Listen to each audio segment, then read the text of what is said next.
The cry from Hollow Creek is something that has been in my town for years, maybe for generations.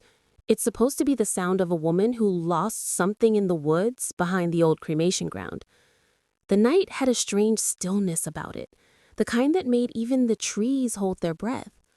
Hollow Creek, Pennsylvania, was the sort of town where nothing ever really happened, at least not in daylight. After dark, people locked their doors early, pretending not to hear the sounds that sometimes drifted through the woods near the old cremation ground. Everyone in town knew the stories: the flickering lights by the riverbank, the wailing of a woman who cried for something or someone long gone. But like every story meant to scare, the young never believed it. Ethan Cole didn't believe in ghosts. He was 18, stubborn, and hungry for adrenaline. On that fog-heavy Friday night, he sat on the front seat of Kyle's rusted pickup truck, parked at the edge of the forest road that led towards the cremation grounds. Maria sat in the back, arms crossed, eyes darting nervously between the dark trees. Kyle leaned forward with his usual mischievous grin, the kind that always got them into trouble. "You're not going to back out, are you? You talk like you're fearless. Prove it. 1 hour inside the Hollow Creek cremation house. That's all." Ethan smirked. "An hour in an old building? Please. You owe me $20 when I come out alive." Maria looked pale. "It's not just a story, Ethan," she whispered. "My grandma said her brother disappeared there in the 60s. They heard crying that night, like a woman sobbing for something, and then thunder." Her voice trembled slightly, the sound swallowed by the fog pressing against the windows. Ethan chuckled and stepped out of the truck. His flashlight cut a thin beam through the mist. He said, "Thunder doesn't scare me. Ghost stories are just that, stories." He slammed the door and walked toward the woods. Behind him, Kyle's laughter faded quickly, swallowed by the damp air. The trail to the cremation ground was narrow and broken. Old roots clawed up through the soil like bones trying to escape. The smell of wet earth mixed with something else. Ash. Faint, but distinct, as if the ground itself remembered fire. The deeper Ethan walked, the quieter it became.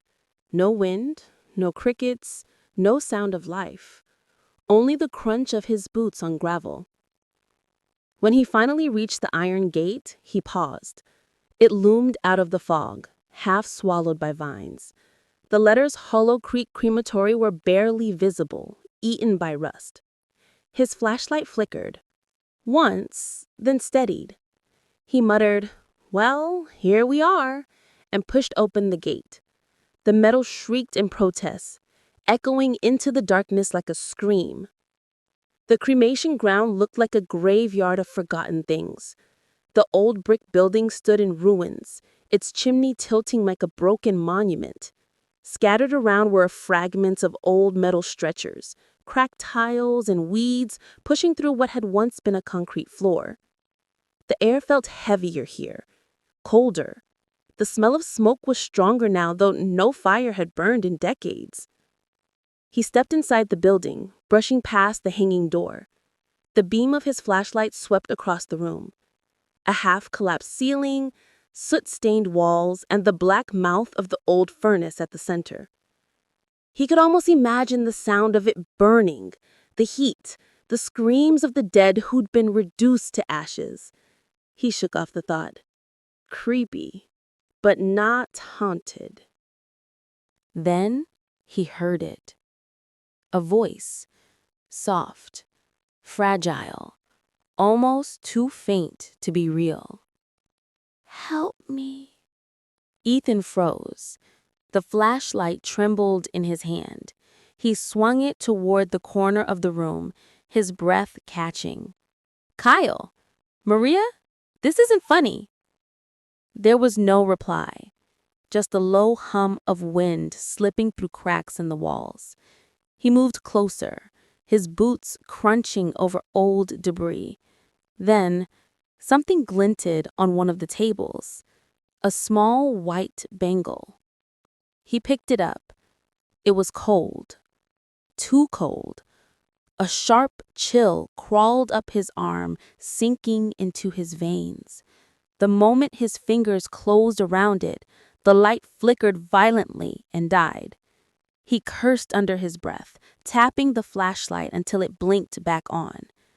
That's when he saw her. She stood in the far corner, her figure faint in the dim light.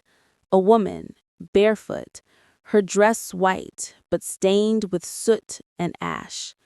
Her hair hung over her face, long and tangled, dripping like something had soaked it moments ago. When she moved, it wasn't like walking. It was as if the air carried her forward. Her voice was a whisper, raw and broken. "Give it back." Ethan's heart pounded. "What? Who are you?" She raised her head. Half of her face was burnt, skin melted and blackened, the other half pale and ghostly white. Her eyes, empty, hollow, glowed faintly in the dark. "My child burned here," she said, her tone trembling with grief. "They took her bracelet. Give it back." Ethan dropped the bangle. It clattered to the floor and rolled toward her. The woman let out a scream, so shrill it felt like glass shattering inside his head. He stumbled backward, covering his ears, then bolted for the door. He didn't dare look back. Behind him, the scream turned into sobbing, soft and distant, echoing through the ruins. When he reached the gate, he was gasping for air. The fog had grown thicker, swallowing everything beyond a few feet. He ran until his lungs burned, until his legs gave out, until the outline of the pickup truck came into view again. But something was wrong. The truck was there, but it was old, older than before. The red paint had peeled away, the glass cracked, vines creeping through the windows, and there was no sign of Kyle or Maria. No sound, no headlights, no laughter. Just fog.